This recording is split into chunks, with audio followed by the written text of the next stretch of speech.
Hello, this is another story that I have written per the request of Thriller to Rain. This one is called Saiyuri's Story. Chapter 1, Winter's Gift. It was mid-December and the winter snows had been falling non-stop. A young mother, with nowhere else to go and no one else to turn to, gazed at her darling baby girl in her arms, whom she had just given birth to.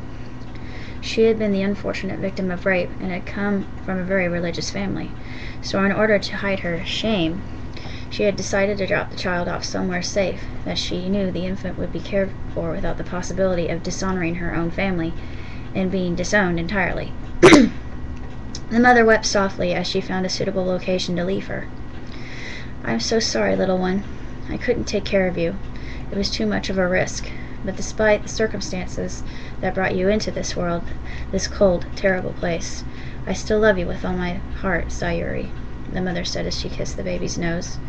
Little Saiyuri giggled and cooed at the gesture of affection, but soon grew fearful when she could no longer see her mother's face due to the prolific snow.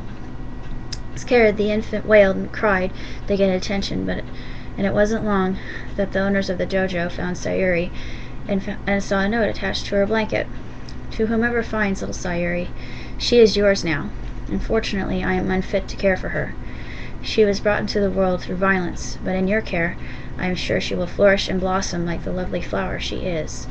Please take care of my daughter, and if she wants to find me once she comes of age, do not dissuade her, because someday I hope to reconcile this wrong. For now, I must continue to live my life the best I can. Love." And the mother's name was smeared by stains of tear marks. The sensei drew the infant close to him and rocked her gently to soothe her crying. His wife was soon stirred by the infant's mewling and knew that she was hungry. "Poor dear.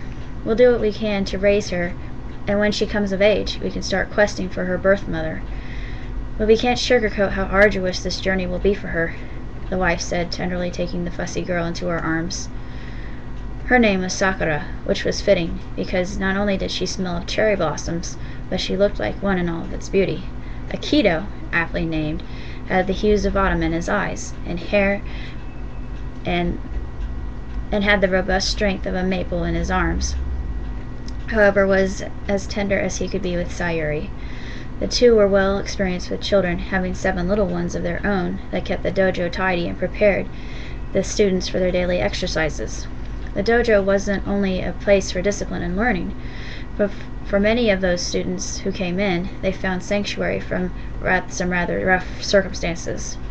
Now Saiyuri was coming in from a decidedly harsh background, but welcome into the warmth of loving brothers and sisters and 2 senseis who would nourish her to the best of their ability. Chapter 2, Flawless, Beautiful Warrior. From a bumbling, clumsy toddler, Saiyuri grew into an exceptional student of martial arts and kendo. Akito had taught her moves that would otherwise be considered as miraculous, but Saiyuri had the speed of a cheetah, and her mind sensed the movements of her opponents far in advance, thus making her nearly impossible to defeat. Her only weakness was chocolate, and the only person who knew this was Hirohito, who happened to have a crush on her. He could only express his feelings through chocolate, but was always too shy to speak to her. But someday he knew he'd be able to gird his courage and express himself to her.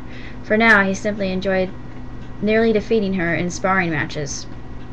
Saiyuri was inquisitive why she didn't look like her brothers or sisters, let alone her mother and father. She had been asking questions about that since she learned how to communicate.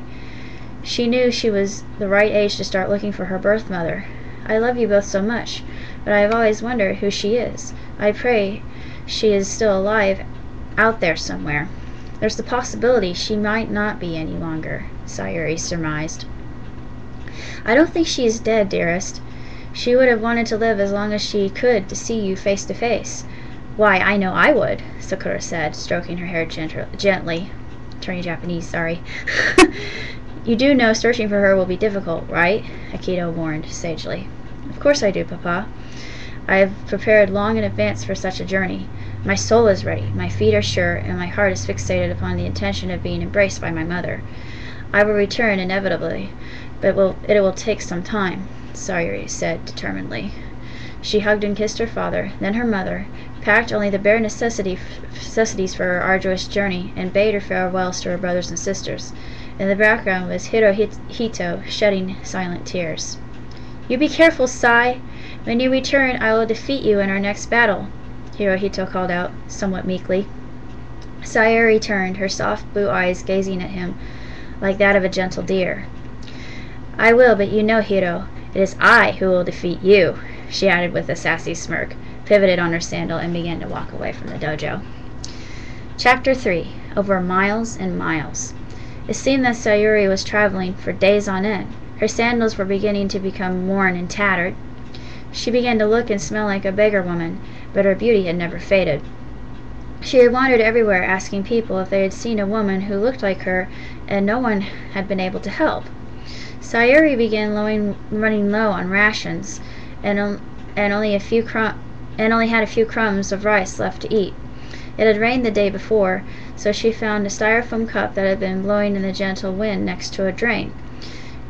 Granted, the water wasn't the purest in Japan, but for the moment it would have to do. Suddenly, someone grabbed her wrist. Alarmed and alert, she quickly flipped this person over and onto his back. Then she saw the person was a woman. "My goodness, I'm sorry." "Did I harm you?" Saiyuri said, covering her mouth in fear. "No, you didn't, dear." "Goodness, you're strong," the woman said. Saiyuri marveled at the woman's dark raven hair and how it was tied behind her heart-shaped porcelain-colored face. She felt she was looking into a mirror of her elder self. "Saiyuri?" the woman asked, and reached up to touch Sayuri's face. Intuitively, Saiyuri felt she could trust this woman even though she had recently flipped her onto her back. "How do you know my name?" Saiyuri asked, somewhat fearfully.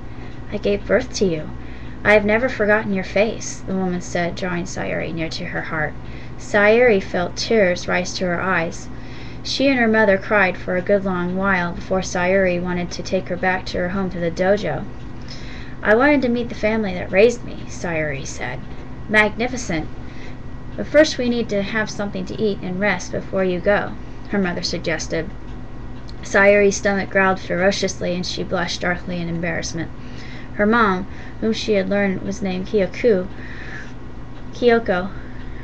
laughed heartily and felt that it was the first sincere chuckle her mom had experienced for a long while. As they enjoyed a meal of warm double cheeseburgers, fries, and chili Coca-Colas, Saiyuri learned more about her mother. She had long since escaped the brute who had been responsible for raping her many years ago as a teenager. The man had since been sentenced to jail for his crime, for she wasn't the first woman he had brutalized so violently. Kyoko hadn't cared to look for love ever again, and was happy with the friends she had made. Most of her confidants had been female, but there were a few males that she knew could be trusted with her life. The reunion was only the beginning between the two women. They learned they had many things in common, and one of those elements was chocolate.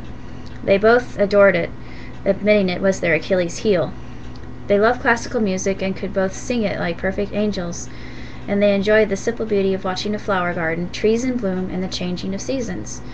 They soon learned they had meant to be brought together, and vowed to be best friends forever.